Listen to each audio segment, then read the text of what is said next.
Sepulang dari acara resepsi pernikahan, kami berniat untuk langsung berangkat. Tekad kami sudah bulat. Ini masalah harus segera diselesaikan. Jika tidak, ini akan merembet ke hal lain. Kepada teman dekat, bahkan orang yang tak bersalah, bisa menjadi sasaran. Menjadi korban dari serangan seperti tadi pun bukan menjadi hal yang mustahil.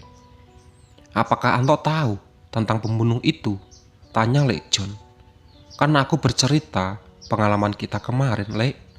Ketika dikejar seorang pembunuh, jawabku. Anto diajak? Tanyaku. Kok diajak? Dia kan gak perlu ikut beginian. Ini bukan masalahnya Anto, jawab Lek John.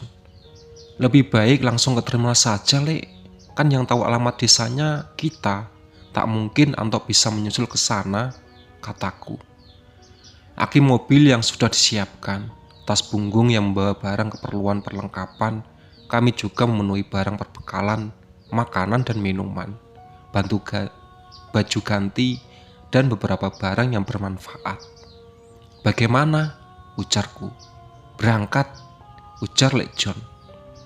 Dengan mantap kami pun kembali ke desa itu untuk menyelesaikan beberapa masalah yang ternyata mengikuti kami kembali ke kota. Dengan mantap kami pun kembali ke desa itu untuk menyelesaikan beberapa masalah yang ternyata mengikuti kami dari ke kota. Dari janggalnya mengapa kedua orang berbaju hitam membawa bendo hadir di tengah-tengah resepsi pernikahan Saskia, yang membuat momen berharga tersebut menjadi kacau. Bajingan, teriakku. Sekarang yang bajingan yang mana? Kata Lek John. Dasar, aku benci dengan keadaan ini, kata Lek John. Kami berjalan dan tiba di halte. Dua orang yang kami kenal menghadang kami. Oh, mau pergi nggak acak-acak, mau diem-diem lagi, kata Anto. Lagian kalau kamu mau berantem nggak ngajak aku sih, saut Intan. Ini bukan berantem, kataku. Terus tawuran, tanya Intan. Bukan. Ini masalah aku sekarang sama kamu ya Tok. Awas saja kalau Intan kenapa-napa, pasti aku habisi oleh paman dan tanteku, kataku. Intan bisa jaga diri kok, nggak ngerepotin, ujar Intan. Kita kuat loh Ren, kita jaga kedai dari pagi sampai malam loh, kuat, kata Anto. Bus pun tiba di halte. Kami berempat bergegas masuk menempati kursi yang kosong. Berlalu berapa jam, bis tiba di terminal kota. Kami berpindah bisa dan memasuki bis yang biasa membawa kami menuju desa yang kami datangi dulu. Persiapan kami sudah mantap dari segi mental dan pikiran. Kami harus tetap tenang, entah apa yang kami jumpai atau hadapi nanti harus tetap menghadap dengan pikiran yang tenang. Aku sangat ingin akan perasaan itu.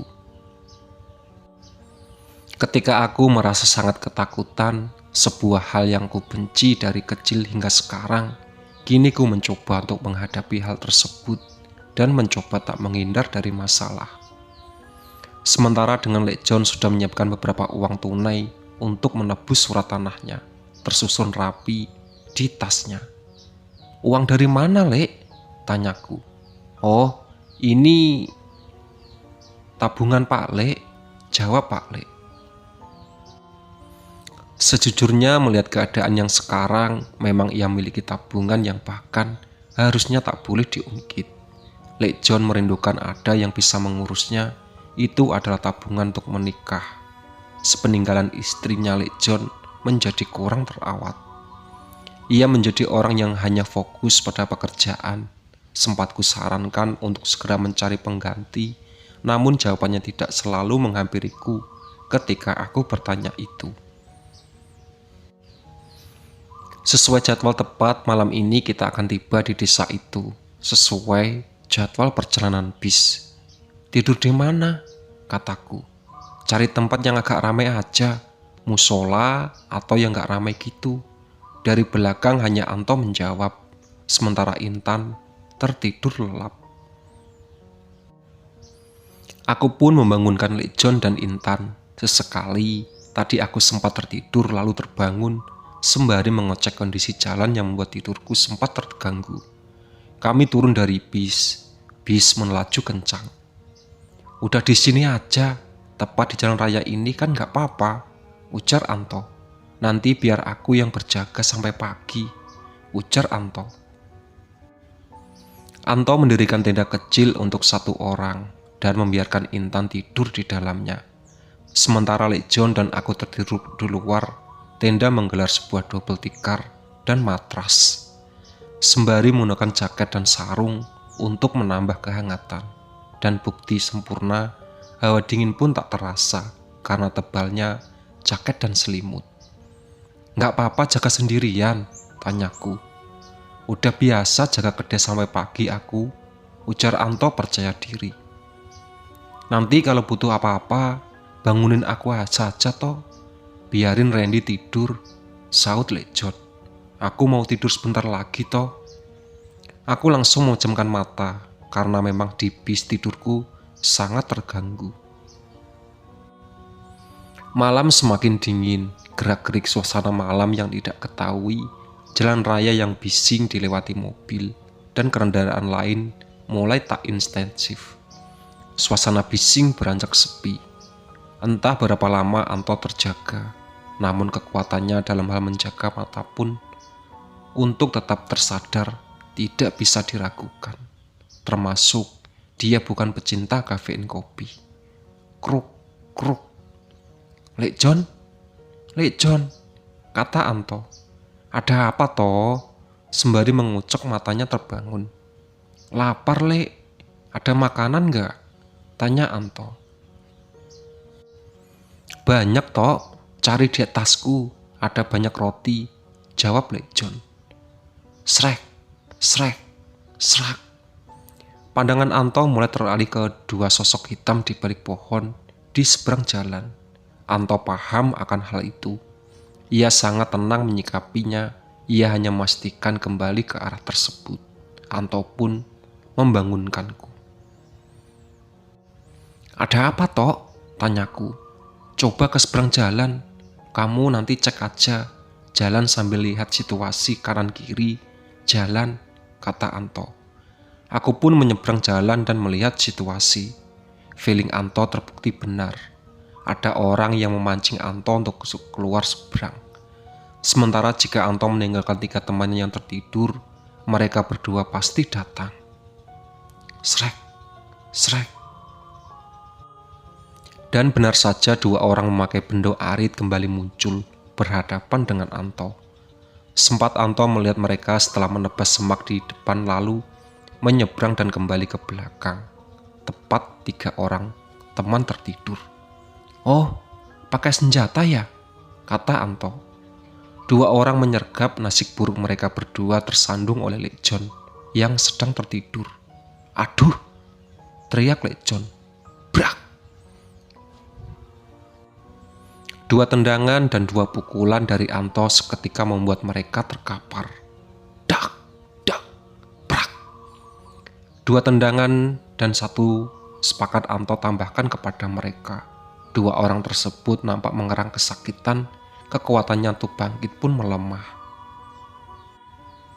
Anto pun menyingkirkan bendo arit yang tajam dari dekat mereka dan berjaga-jaga, mereka tak bisa menggunakannya. Aku pun kembali menuju dekat tenda dan mengamankan 2 bendo tersebut sembari menjaga tenda karena Intan masih tertidur. Bruk!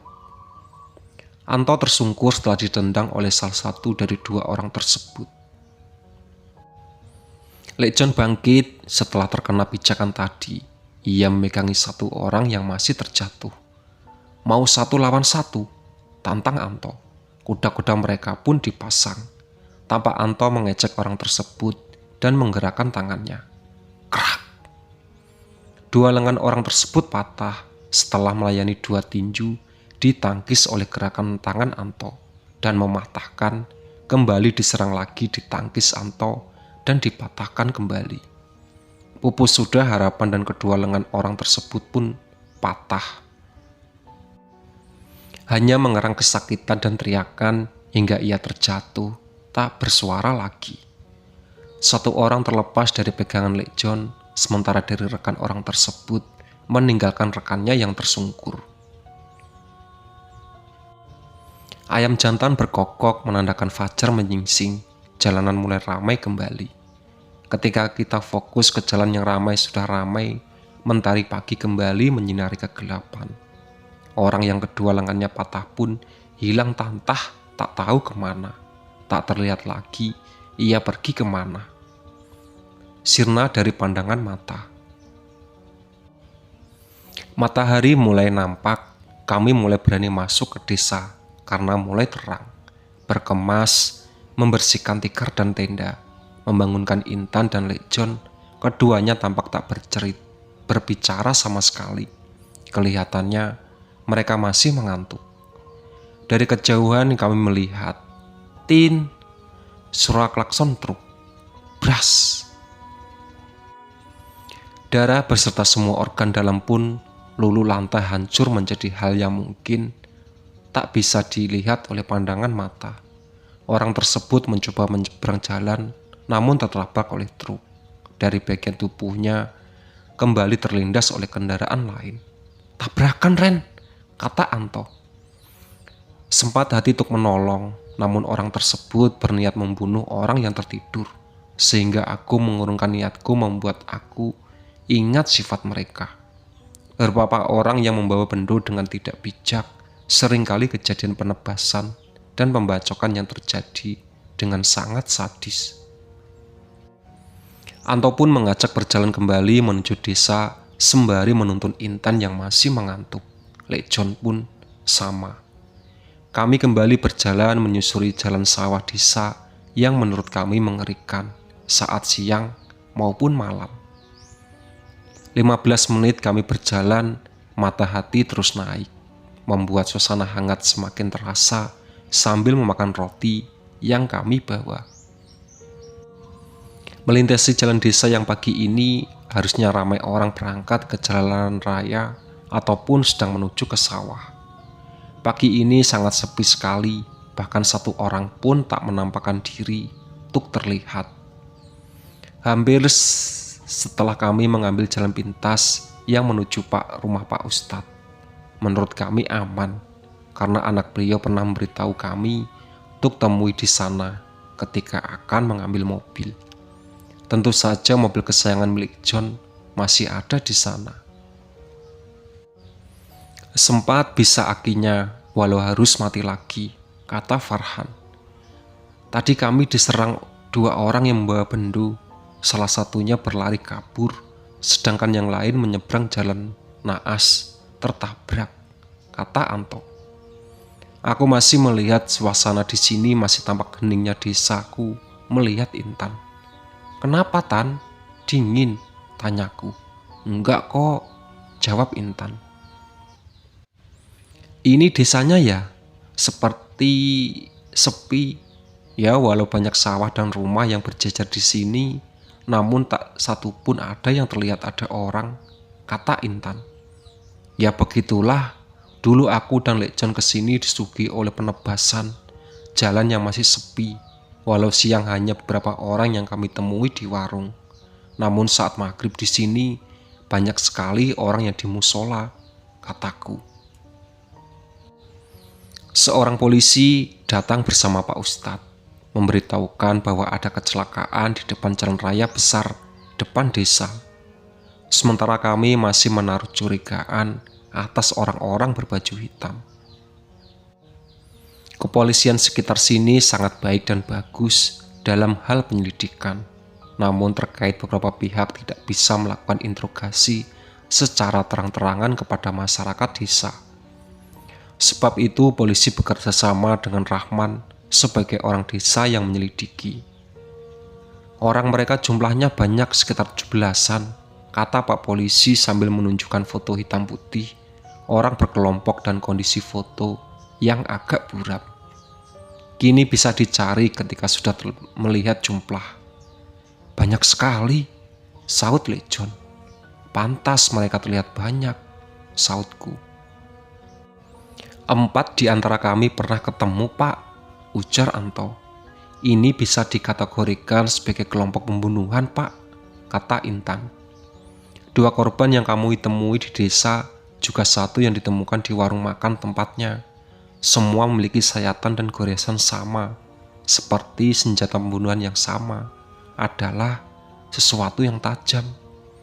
Seperti golok, lebih besar sedikit berukuran sedang. Mereka menggunakan itu. 1 orang yang kami tangkap setahun lalu pun sudah meninggal saat dibawa ke rumah sakit. Sebab itu penyelidikan kami terhenti. 2 orang telah dimakamkan di kota sebagai sesuatu yang bisa dicari informasi di sana. 2 orang lagi yang kami temui di sini, namun satunya di antara kabur, sedangkan 1 lagi tertabrak truk hingga meninggal. Tersisa 13. Masih cukup banyak tuh dicari. Rahmat pun menyeletuk. Ladang singkong, Pak. Saya sudah menyelidikinya. Semakin dalam ke belakang, sampai seberang sungai menuju hutan, belakang desa sudah saya selidiki, kata Rahman menegaskan. Ada apa dengan ladang singkongnya? Kata Pak Polisi bertanya-tanya. Jangan bertindak gegabah, jangan membuat mereka tahu bahwa kalian sedang di area di desa ini. Kemungkinan mereka yang nggak tahu gerak-gerik kita di desa ini membuat pendidikan kita terganggu, kata Pak Polisi. Saya jelas mengharapkan bantuan dari anak-anak muda ini sebagai saksi, juga seorang bahkan bertemu dengan orang berbaju hitam. Saya menaruh kecurigaan terhadap seorang warga di sini, Pak. Pak Tarmin, itu seorang pemilik kebun singkong. Namun saya menaruh kecurigaan mengapa ada uang yang berserakan di giliran tepat belakang kebun singkong. Galian tanah tersebut berukuran besar. Dan tidak hanya 1 tempat ia menggali, ada banyak sampai ke belakang menuju sungai. Sempat saya menyelidiki ke sana, menemukan uang berceceran di galian dan tertutup tanah. Saya berharap kita bisa menggali tempat tersebut dan memastikan apa memang Pak Tarmin mengubur itu, kata Rahman. Sesuai dugaan, jawab Pak Polisi. Uang dalam jumlah banyak, ia kabur, kata Rahman. Galian tersebut berakhir di rumah belakang sungai. Rahmat menjelaskan itu, galian tanah baru. Ia sengaja menyembunyikan tempat yang terdapat tanaman di atas tanah itu.